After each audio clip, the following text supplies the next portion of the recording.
ఒక ఊరిలో ఒక కాకి స్వేచ్ఛగా, ఆనందంగా, సంతోషంగా ఎగురుతూ జీవిస్తూ ఉంది. ఒకరోజు హంసని చూసి దగ్గరికి వెళ్ళి, తెల్లగా ఎంత అందంగా ఉన్నావో, నీవు చాలా అదృష్టవంతురాలివి అని పొగిడింది. దానికి హంస, నాకంటే అదృష్టవంతురాలు చిలక, 2 రంగులతో ఇంకా అందంగా ఉంటుంది. ఈ ప్రపంచంలో ఆనందంగా ఉండే పక్షి చిలకే. కాకి చిలక దగ్గరికి పోయి, ఆకుపచ్చని రంగుతో అందంగా ఆనందంగా ఉన్న పక్షివి నీవే కదూ. దానికి చిలక ఒప్పుకోక, నాకంటే నెమలి చాలా రంగులతో ఇంకా అందంగా ఉంటుంది, ఆనందంగా నాట్యం చేస్తుంది. చిలక జూలో ఉన్న నెమలిని చూడటానికి వెళ్ళింది.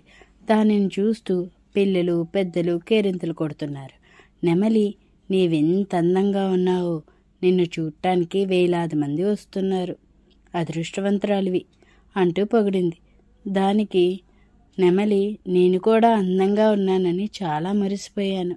కానీ నా అందమే నాకు శాపమైంది, నన్ను ఈ పంజరంలో బంధించేట్టు చేసింది.